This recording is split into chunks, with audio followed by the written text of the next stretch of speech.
Big shout out today to UC Resolution for sponsoring Inside the Sale with Rob Shade.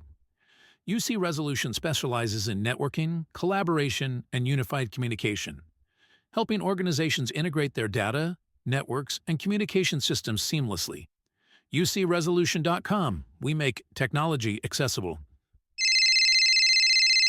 XYZ, this is Chris speaking. Hey, Chris, this is Rob Shade from Inside the Sale.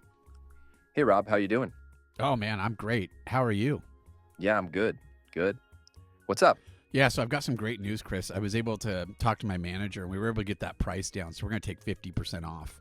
I mean, 50% off. Like, where's that coming from? Well, you said you really liked the service, and you were all about it, but you said the price was a little bit high. Yeah, but it was, 50% more 2 days ago, and I told you I really couldn't afford it. Now it's 50% off? Like, I don't understand. Yeah, well, it's on sale, right? But you got to sign now. It's a sale. Sale? Yeah, right, sale. What kind of sale is 50% off? How good is your product? So you still want to move forward? Okay, so I'm really excited for today's show. Today is the very first interview I have, and it's with my good buddy, Austin. I've known Austin in several sales roles over the years, and just looking forward to diving in, talking about discounts a little bit today. Really, how to position them, but why don't they make sense? Do they ever really work? I mean, I haven't really seen it a whole lot, and I like to believe that customers are smart enough to see behind it. So without much more talk, let's welcome Austin to the show. Austin, how does it feel to be the first guest? Honored to be the first after the several rejections you got. Well, yeah, right. I mean, it wouldn't be real life sales if there weren't rejections along the path. So Austin, what are you up to these days? Yeah, well, right now, I'm working for a company, awesome company called Synkwise. I'm the director of business development, which also just branches into sales. To be really transparent, everything I've ever done, I feel like sales has been involved one way or another. I think we're always selling ourselves, whether people want to admit that or not. But yeah, I think that's where I'm at now. Well, that's great, and I mean, it sounds like you're in a good place right now too. So, but how did you get into sales? I know everybody loves the origin story. The origin story of my sales journey started when I was in high school. Spent the whole night over the summer gaming. My father came down at like 5:30 in the morning before he went to his shift. He's like, "Have you been up all night?" I'm like, "Yeah." That's what you do in high school when you don't have a job. And he says, "Okay, tomorrow you're gonna come with me to work." And I'm like, "Ah, crap. Okay." So go with him the next couple months. I worked for free doing manual labor. He had this business with another business partner. So, I'm a shop run. And, a couple months go by. I'm not making money. I'm working from like 6 to 6. And he asked me, "Do you like this?" And I'm like, "No, not really. I mean, I enjoy spending time with my dad. That was great. But, I really don't like this." He said, "Well, you have an option to change it." And I didn't really think of that. I didn't think that way yet. I wasn't really entrepreneurial in spirit of like, I hate the situation I'm in. I'm just going to wait until someone tells me I can, be released or leave or change something about what I'm doing. He was like, "You can make that change." So he's like, "Go find a job that you want to do and you're out of here." So I wrote a short list, and there was an opportunity to come work for this this golf course that had a huge retail shop, and my goal was to work inside sales. Thought it was the coolest job ever. And I went about, figuring out the application process and all those things. But my dad was instrumental in this, and this is kind of a lesson that taught me everything about maybe what I know in sales. But it was the initial start. He asked me how I was going to go about getting a job, and I told him the most basic vanilla way that everyone and their mother would go about getting a job there. He said, "That's not it." He's like, "Are they hiring?" I'm like, "No, they're not."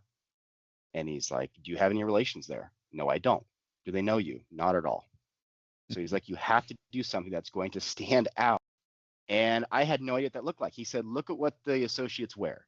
Dress like them." And I'm like, "Okay." So I borrow my dad's oversized khakis and I put on a golf polo. Mind you, I can't even drive a car yet. And he's like, "You're going to go early.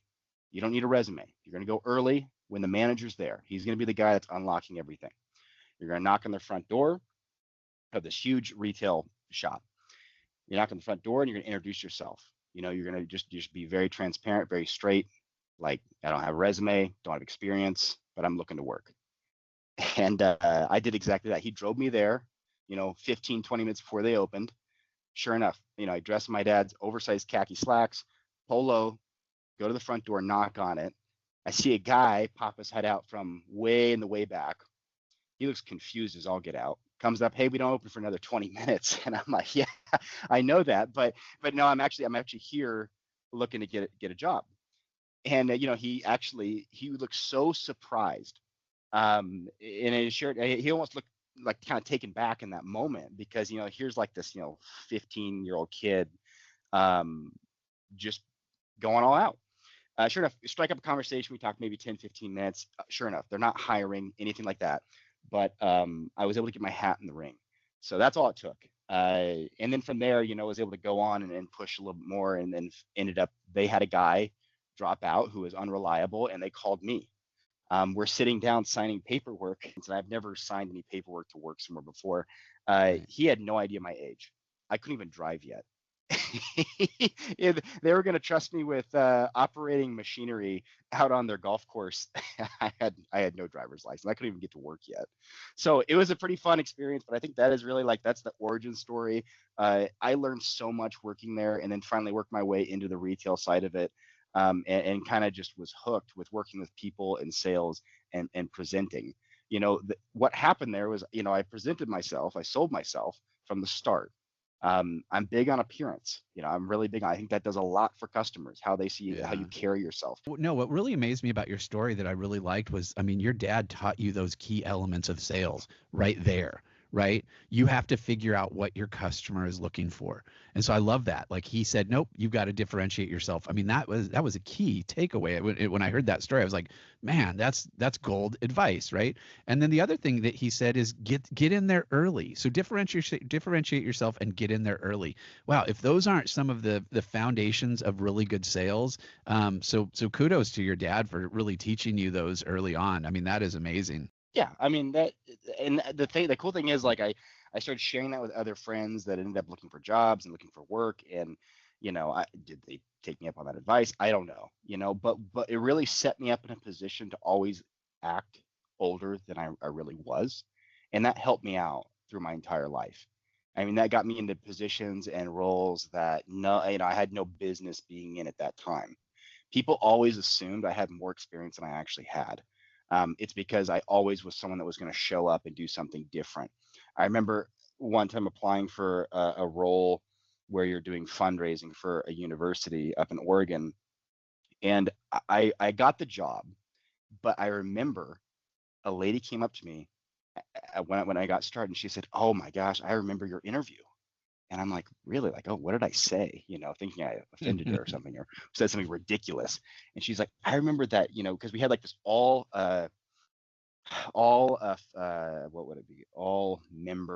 staff member like interview around. You sit in the hot seat, 20 people come in, they all ask you a ton of questions about yourself. And she says, I'll never forget, right as you started, you stood up and you went around the whole room, this huge meeting room, shook everyone's hand and introduced yourself and said hello and got their name. And then you had these huge khakis on. And the khakis I grew into, actually. Okay, which was really nice. So the khakis are now snug. But yeah, so and she said that really stood out to her. She said that they have had, I don't know, 15 other people in there interviewing. Not a single person did any form of engagement like that stood out and made them remember them. They were all vanilla. They're all basic. So I think that was really the big thing, is just like, anytime you look at how am I going to move forward with this situation, how do I not be so vanilla? How do I make a difference and separate myself? And actually, I just did that yesterday, where I had a customer that told me they're competing between our software and two other competitors, and I made that decision of, like, I'm not going to lose to them. I know the companies, I know people that work there. It's my goal to do everything in my power to make sure I get this customer, and not by using any stupid tactics, not signed by the end of the day. It's 50% off. I had a guy try to do that to me at the end of the year. And I think that dilutes your product. That shows that you really have no integrity behind what you're selling and no conviction. So yeah, it was just doing small things to constantly be like, hey, you know what? We got new releases coming out. I'm gonna show you early. I'm gonna show you what's coming down the pike. I'm going to make you feel special, and I'm going to reach out right away. I'm going to be extremely attentive. I'm going to do more than the other guy's doing, because I know that the other guy wasn't going to do what I was going to do. And it's just separating yourself. And sometimes that works, sometimes it doesn't. And when it doesn't work, it sure does feel like a gut punch. That's, I think, a real part of sales, is taking those gut punches. But I've always tried to use that as motivation instead of rolling over. So anyways, yeah, that's just. So you went from kind of a retail environment where you enjoyed it, you thrived, and then you went into a fundraising. What did you do after that? What kind of sales did you do after that? It was high-level enterprise sales for a telecom company. Okay. And it was an interesting one because I actually had to work my way up to become an account executive, and it started with being just a sales development representative, and that's really where I got my first taste of what it's like to call someone and ruin their day. So yours or theirs? Apparently theirs. I never would have thought, hey, this is Austin, and they just let you absolutely have it. And I think that people like to use cold callers as an outlet to, instead of punching their wall, they're like, this is perfect. You called me at a good time. My boss is breathing down my neck. I'm gonna chew you out because you're littler than me. So yeah, that actually is where I got the first hair on my chest in sales, was dealing with that and learning to overcome a lot of objections and kind of just a lot of hate. I mean, people really hate cold callers. I see why now. I really do. But when I get a cold call, I kind of test them if they're legit and not spam. Like, I actually want to hear what they got. And I've actually. What does that look like to legit? Like a legit person calling in. I think it was one from like Spectrum that called me a while back, and I loved it. I thought their pitch was really good. There was some hesitancy. They were, maybe a little bit new, and I listened to the whole thing. We got to the end and stuff, and I let them know, like, hey, you know what? I want to let you know what you said is great. You should go tell your manager you did a tremendous job. I'm a customer. I'm not interested in the upgrade, the premium, whatever they were offering. But you can call back later and try again. And they told me, they're like, that meant the world to me. They're like, I actually started like 4 weeks ago, and like this is like my first week of cold calling, and that really, and I'm like, I'm sure that you haven't gotten very nice responses. They're like, no. So it was just an opportunity. Instead of just unleashing all my frustration in this cold call, it was like, let me hear what's going on, what you're doing. Because heck, maybe it would have been enticing enough for me to upgrade. I don't know unless I listen. So I've tried to add my heart soften in that space, because I've been through it. But so I guess that's my advice to all your listeners, the millions of people out there, is be nice to the cold callers. Maybe they have some valuable insight. So yeah. Well, and what I loved about what you talked about, though, is you spent some time to give feedback to somebody that was appropriate. I had a guy call me years ago, and he was really, really bad. His pitch was bad. It was very centered on what he wanted. And I finally stopped him, and I just said, hey, I'm going to just take this as a little bit of advice. I don't mean to be a jerk, right? But I'm in sales, right? And here's my suggestions. So I gave him a couple, basic little things, right? Treat people, like don't, tell them, go be right up front with what you're asking for. Don't beat around the bush, those kind of things. And I'm kidding you not, the guy called me back about 6 months later, and he said he had hung in there, and so I said, okay, go ahead and give me your pitch again. And he went through it, and it was like a lot better. Like, I mean, he had improved. Yeah. And so like that's kind of the other thing that I think about, like cold callers, is like, yeah, there's that scenario where they've been on the job 4 weeks and they have no idea what they're doing. But then there are those people out there that really do want to improve, and they get better. And it's exciting to see, like, when somebody is good, right? Because there are a lot of good cold callers out there. There's a lot of bad cold callers out there too. Absolutely. And I was so lucky to work in the environment I worked in, because we called it the bullpen. And a lot of sales companies have this, but you have all your SDRs or BDRs in one room making calls together. And, it just allows you to play off the energy of someone else being successful. It allows you to ask questions and get immediate feedback from people doing the same job. And that was huge for just me as Yeah. a person to grow in that environment. I mean, I know you and I both know this guy, probably one of the greatest cold callers of all time, but there was something very special about trying to outperform him for me. It was very, very motivating. I needed that challenge because I remember when I first showed up, first came in, it was known he was the guy, right? And the first thing I thought was, I really want to dethrone this guy. I think I had a moment in which I finally did that, but oh my gosh, I mean, it was kind of like it turned on an extra lever for him. Mm. So, but anyways, I think that, yeah, that constructive feedback is always so needed in sales. The second you decide you know it all and you're not going to take any insight from someone that's been doing it, I mean, you have given me a ton of feedback. You've given me a ton of perspective on things with your, crazy amount of years of experience. And so yeah, you got to do it. And then also offer up some advice. And I love that you were transparent with that guy too. That's really cool. And that he called back 6 months later. That is such a fun like thing. Like, he put that on his calendar. Call back this guy this time when I get better. And then he And he called had a back, little bit of you a know. joy in his, he had a little bit of a joy in his thing that, like, he was doing better. Like he was making, setting a lot of appointments. It was really fun. The other thing I really like about what you just said there is a healthy competitive atmosphere. That can be really difficult to create, because, there are people out there, I've met them, I'm sure you've met them, that like, they just will not take feedback. They will not take criticism, and all forms of competition to them are kind of ugly, right? In a way. But and there are forms of competition that are bad, right? And I've seen it, I'm Yeah. sure you have as well.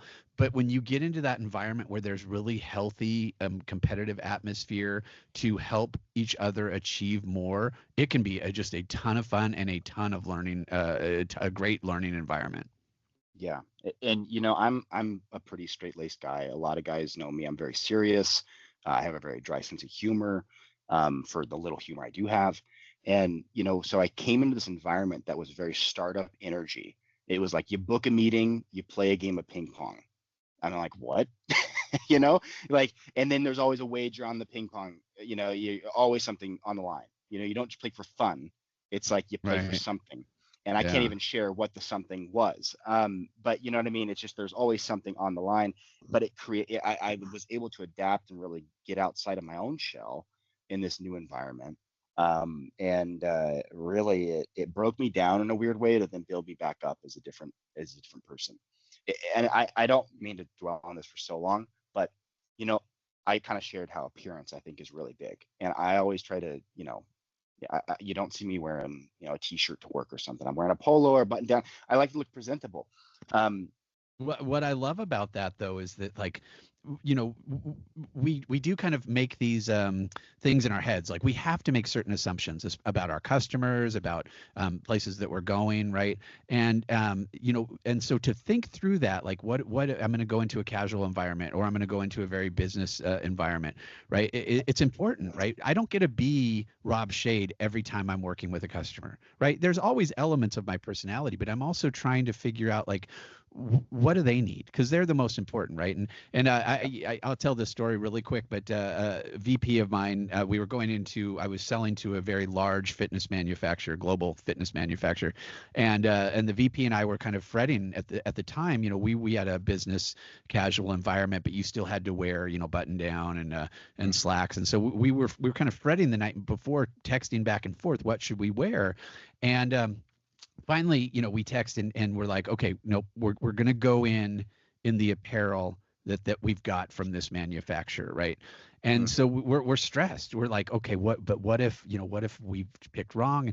We walk in this place, and huge corporate facility, and everybody's wearing all of their fitness gear, and so at the end of the meeting, the guy looks at me and he says, you guys look like you work here. And he Mhm. goes, you'd be surprised the amount of people that come in business suits, and they just don't fit into our culture.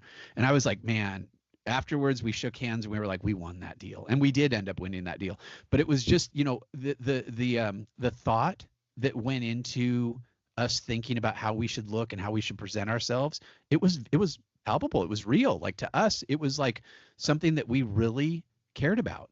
And I think that Yeah. what you've said there, I like that, because like more people should spend that time thinking about, how am I presenting myself to other people? How am I presenting myself to my customer? Because I think it's really important in the sales process. I agree with you. And I think if you keep a track record, and all sales guys ought to keep a track record of their wins and their losses. You know, if you're noticing more losses, why? How am I approaching people? Am I asking enough questions, or am I spending the majority of time, like on this podcast, talking? And my wife texted me, actually. She's downstairs. She's like, "You're taking up a lot of oxygen in the whole house." But um, and I'm like, "Yeah, sales. She Sales thinks you're guy." on with the customer right now. Is that right? Yeah, she's like, "Oh, good, you're earning us more commission, and so that we can send our kid to school." And I'm like, "No, I'm just talking to Rob on Inside the Sale, just giving him my 2 cents." But Well, yeah, and so let's I talk agree. about that really quick, because you and I both were schooled by a really great professional that taught us that silence is not a bad thing. Do you still use that, or what does that look like? How do you use that tool, silence? I love it, and I know exactly what you're referring to. The power of silence on customer calls. I there's something behind it. I know that there's some fancy statistics and science that I could share, but I'll hold off so I don't sound too smart. But no, just being on those calls and remaining silent to when you drop it. When you drop the mic, basically. Here's the price. Mhm. Or you have I don't know, the big question. You ask the big question on the call, and if you just allow there to be silence, because the customer is going to be the first to respond with a genuine answer, or they might give you the "I don't know," or the "I'm not the guy," or whatever it is, but not interrupting their thought process. I just have found it allows for you to feel comfortable. You have to remember, like, you're staying, convicted by what you're selling. And I think that power of silence shows, like, I've been here before. Mhm. I'm used to this. I'm okay with something feeling a little bit uncomfortable on a call, so that we can get to a resolution. Yeah, the power of silence. I still use it today. I love doing it when it comes to price, because I never want to interrupt when I say, "Hey, this is our price. It's X amount of dollars for this many months," or whatever. And the worst thing I can do is interject while they're processing and say, that's okay? Does that feel too expensive? Is that a lot? Or, "I know it's expensive." The worst that it makes me feel sick envisioning that being said. And I've been on calls before Yeah. where I attempt to use this practice. And if you have a sidekick, or if you have a guy in your side cart running, parallel on a deal with you, and they interject in that moment, it actually, it's like throwing a grenade into the situation, whether they know it or not, whether the customer knows it or not. And I'm hypercritical of those things, but it's just because I've seen things kind of blow up in your face when you bring that up. Now they're thinking, well, maybe it is expensive. It is just casting more doubt than necessary. So yeah, the power of silence, tremendous. And maybe you have experiences where you've used it too, but I think it really puts you in the driver's seat. Well, I always think about it like this. I mean, I guess I was a little bit of a nerd growing up. I was the kid over reading books and talking Star Wars scenarios. Kidding, but not. But I think about, like, for me, relationships have always kind of fascinated me. And you think about, like, your best friends. Your best friends didn't come up to you and say, "Hey, if you'll be my best friend, I'll loan you money anytime you want. I'll be there every time you want. I'll fix your car for you. I'll do all this," right? Your best friend are the ones that over time you kind of shared experience and you grew together. And I think that's where, like, in sales, like when we're building relationships, there is that instinct to just blurt everything out and pitch everything and put everything out, and that's fine, right? If that's what the customer wants. But more often than not, they want to learn, and there's a rhythm to that I like. And so for me, just using silence to kind of say, I'm going to I respect you enough to process, and then when you're ready to talk, you're going to do that. And I think those are the great friendships. I think about a lot of my good friends that, like, there's times where we sit around and we won't maybe talk for a few minutes or a little bit longer, right? I've got some friends that I haven't talked to for a year, and then I'll talk to them and it's like there was no time missed between us, right? And so Yeah. again, I think about it like in those terms of like building relationships. A lot of times, like, I think salespeople tend to get a bad name because we're talkers by our living. We're presenting a Mhm. lot of information, but the idea is to actually build relationships, and building relationships are done by just spending time and experience with people. Yeah, and I agree with you. And when there's two sales guys on a podcast, it's just it's like it's like watching a train wreck. But we're gonna talk, and it's just the nature of the beast. But you're absolutely right. If a sales guy can kind of control himself every once in a while, um, and just allow the customer to speak more and open up more, it helps you dissect the situation, especially if you're selling a solution, especially if the product that you're offering is maybe going to stir up their day to day, or if they're actually going to be sticking their neck out for your new solution that you're pitching them. So I mean, I think that it helps me have a better awareness of my customer, definitely a lot more empathy and understanding from their perspective. So yeah, the power of silence, man. I highly recommend it. Because now I'm in a director role. It's very fun because I do get pursued by salespeople, and I love. I was looking for AI technology to help generate leads, like every salesperson ever. We want Yeah, more leads. yeah. So obviously, I found a company that can generate more leads than every other company that's ever existed on the face of Earth. So I get on a call with account executive, and he was a fine guy, um, a fine pitch, fine presentation. It was okay, but they had the price, and the price was, let's say, $10,000 for a year. And I'm like, okay, that's fine. And it was December. A week goes by. Okay, you know what? I talked to management. We'll go to 7,500. And I'm like, yeah, okay, yeah. I'm still in the process of internally vetting this and bringing it up with my CEO. We're discussing it. Week goes by. Okay, we're gonna do 50% off if this is only gonna be available until the end of the year. And I just kind of saw this pattern, and I actually had no interest anymore. But the more that I didn't sign up and respond, I got emails from his VP of sales. I got an Mm-hmm. email from a C level that had no business reaching out to, to me. And then the deal got cut down like 80 some percent. And so I don't know. From my perspective there, it's like you were telling me from the start, this was whatever the value was, this was the value. You vetted this value, you created this value, you sell with conviction. This is a good product, this is the best one on the market. But now what you just did is you diluted it because I was Mm-hmm. not responsive. Like, I don't know how you feel if you've had that happen to you before, but it was a terrible play. That's why I hate doing 50% off deals and stuff like that. If someone isn't gonna, if they're not gonna pay to play, then I'm sorry, I can't help you. I know right now the solution I offer, exceptional in comparison to competition on the market, extremely affordable. We've done that research. I know if someone says it's too expensive for them, then I'm sorry. Like, you can stay with the archaic ways you've been doing your work. That's fine, but that will be a liability for you for the foreseeable future. Yeah. But if you want to run your business wisely and move forward, then yeah, you're going to see this as an investment opportunity and move forward. But yeah, it was very weird. I felt very weird about it. And I wonder your take on that. If you've had the experience happen and how you've kind of leveraged and navigated those waters. Well, yeah, I have had that happen where I'm buying something and all of a sudden somebody comes back with this super great discount and I'm like, well, wait a second, where did that come from? But in the business world, I do see kind of discounts need to make sense, and they need to make sense to the customer. Right. And so that's kind of one of the problems is like if you're talking about realigning the services to what the customer's expectation is, yeah, then that's fine, right? We can get price down to where it needs to be.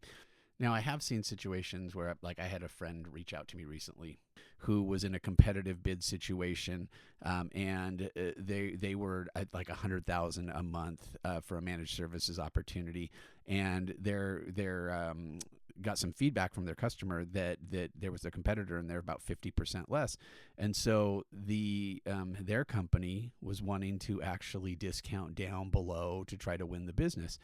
And so they were asking me, they said, well, what would you do in that scenario? How do you position that to your customer? And I said, well, that's really difficult. If all you're going to do is just drop price, you're going to be in trouble. And so I think what oftentimes happens is that it sounds really good at the higher up business level, to do this, but like you also have to be in touch with the customer and what their customer expectation is. But the power of the discount, I mean, I don't see it. And any time that I've ever brought someone else in, I value perspective from those that have done this before. But the way in which sales has changed from 30 years ago, 20 years ago, 10 years to now, so different. And if you're getting perspective from a VP or a C level jumping into your deal that hasn't made a cold call in 20 years or 15 years, they're so Yeah. far disconnected from the reality of what their customers are looking for. And that's why, I mean, this kind of makes me really feel this conviction of like, no matter how high up in the ranks I go, I want to blow the top off my title, of course. I want the VP, I want the whatever it is, right? To always take a little bit of time and carve out for some cold calls, no matter what you're selling. And I know that people are like, I got no time for that. Why? Like, your objective in those positions is to move a product, is to sell, is to earn profit. I mean, I'd rather be in the trenches understanding what it is my customers are saying to me, saying to my salespeople, so that I can Yeah. be better equipped and better, so I don't know. Anytime I brought in that perspective from a higher up, where they're like, yeah, just offer them like 50% off right away, make that quick cut. I don't know that I want a deal because of that. So yeah, and I don't know how you stay credible by doing it either. I mean, if you were looking to buy a car and someone did that, wouldn't you be very skeptical how this car went from $50,000 to $25,000 just because I looked at the guy and said it's too expensive? Yeah. If I would, only it I would, worked like that, but yeah, I mean, yeah, I would actually probably take the gamble there. But it would make me really question, why the heck can we cut this by 50%? well, and some customers have become so savvy that that's the other part of it too, is that they'll just keep asking, and so I grew up in negotiations, so I really like negotiations a lot, because I think you should negotiate. Everyone should negotiate. That's a good sign. Does that But mean you also you're have argumentative? maybe a I'm little. just a very argumentative person, very opinionated. No, keep going. Sorry. But what it means to me is that everybody needs to come from their perspective. Like we're not in a scenario where like I'm dictating to you, Mr. Customer, exactly what we're going to do. We're actually in a conversation together, and let's find that road. And so I always keep that open, but I let the customer kind of open that conversation, right? So yeah, great point. Okay, so really appreciate your time today. So one last question that I kind of like to ask, and I know it can be a little bit of a tough one. So let's just see. Was there ever a deal that you were just adamant you were going to win? You had it, you marked it, and it for some reason it just tanked. Yes, yeah. Actually, I guess two come to mind. What would you like to know about it? Just like how my heart was crushed, or you're bringing up some dark memories Yes. now. No. But yeah, No. well, What did you learn from it? And that's really what that's really what I want to glean here is, right. We all have those stories. The great salespeople, in my opinion, are the ones that learn something from it, right? Yeah. There's no such thing as I'm going to use a little bit of a cliche here, right? But there's no such thing as a loss if you learned. Yeah, no, big time. No, there was a massive deal with a Fortune 100 company. Actually got to go out and be on site. I built a great relationship with the people there, and was very excited about, the possibility of closing this deal. Would have been huge for my my stat book, right? And also great for my commission. So out there, a meeting with them, everything's good. We've been and we've done everything. We delivered. We've done a proof of concept for them. All this stuff. But it came down to trusting outside sources too much. That is what I learned in this deal process. So we had to bring in an outside source, another salesperson that we didn't vet, we didn't know well enough. They're just kind of the whomever is available for this other company. They got to come in, another vendor. We're going to partner with them, and I really believe ruined the opportunity. They started directly connecting with the customer. They started, I Yeah. think, calling us out through email of not delivering. That was hard to watch unfold. And then eventually, the customer made a different decision, a complete switch after the proof of concept, and then goodbye to a projected $3.5 million deal. And Yeah. so that was hard. And also the relationship, that was really, really hard because I've always said this to you, Rob, like I believe my customers tend to like me. At least they maybe they sell themselves and they've got me sold that they like me. I like my customers. I care for my customers. And then when you see moments like that occur, it can be a gut punch. But I really did learn that I have to be much more aware of who I'm bringing into my deals and why. And then also really have a good way of setting parameters on how they connect to the customer. So that was huge. That was a really big lesson that I learned, a costly one, but end of the day, I learned a ton from that, and now I'm able to share that here today. So and it's the nature of this game. I mean, if you bring in another salesperson, I mean, they could have that wolf mentality, and they don't want to be part of Mhm. the pack. They want to be a lone wolf, and they're looking out for themselves. They're doing anything they can, realizing that they're gonna profit somewhere else if they hitch their horse to a different wagon. Yeah, it's So difficult, yeah, especially in those. Oh, sorry, go ahead. no, it just that was it. Good. I mean, it was hard. It's difficult in those large enterprise sales where you are bringing in other partners to kind of co-sell with you, and if they're not in alignment and they've got a different sales culture, it can be really difficult to rein them back in. So yeah, that's a tough loss. Well, Austin, again, I appreciate you coming on the show and talking through this. I'd like to have you back on the show in the future and just keep talking, and as your career progresses and your sales acumen grows and grows. So thank you. Of course, yeah, it was awesome being on here. I'm glad I could help kick this thing off. I mean, I kudos to you, Rob, for you've always been a guy that's just like I want to do a thing, and you start doing it, and it seems like you had an idea in the morning, and then it became a reality in the afternoon. I give you a ton of respect for that. You're a boss for that, and I've always really appreciated your insight, your wisdom, and how you've helped me in my career. So I mean, genuinely, I mean that. So, anyways, that's the only nice stuff I'll say. Next time I come back in, maybe I'll have a different attitude. We'll be a little more dramatic and entertaining. But for now, Will you that's be what able I've to got. juggle on the podcast next time? Yeah, if we do video, I'll show some cool stuff. I mean, we can get into Okay. all the other stories: loose cows, broken arms. I mean, skinny dipping in pools at work, whatever you want to hear. Yeah. Yeah, I'll bring it all. So. I know you're a quote guy, and I also know you're a bit of a Kennedy guy. So I'm gonna. Robert Kennedy actually had a quote that I always loved, and he said, "Some men see things as they are and ask why. I dream of things that never were and ask why not." And I think like, man, that to me is kind of sales. So thank you, thank you, Austin, for just sharing these stories today. And, I hope they resonate with people because I think that stories is something that we have, and being a storyteller seller is something that I've always done throughout my career. So I glean those stories from my own personal life, but I also glean them from my colleagues like you. So thank you.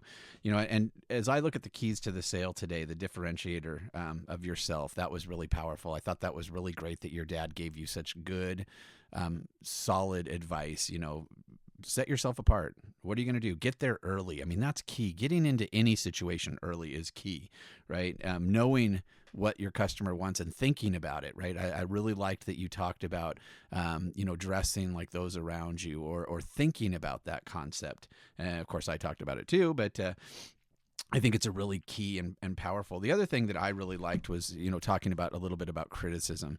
A lot of people, I think in this culture today, I come across see criticism as this negative, like nobody can tell me what I can and can't do. And that's fine. That's true. You can certainly take that approach. But for me in sales, I've always looked at myself and said, okay, I'm usually the key differentiator in there. So I might as well be able to break myself down, look at what's going on, look at how I need to change. I need to adapt. It's not my customer that needs to change, right? It's not the world that needs to change. It's me looking inside. And so I seek that criticism. And sometimes it's very, very hard.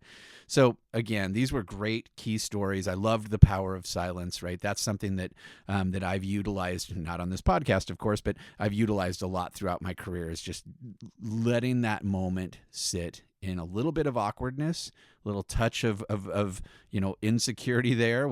But I've seen gold come out of that. And that's really why I'm doing Inside the Sale, because I want to glean those pieces of gold. I want to hear what worked, what didn't work. And so I'm just excited to be on this journey. And Austin, I thank you again. I think I've thanked you like 42 times, but just thank you again for being on the first interview show.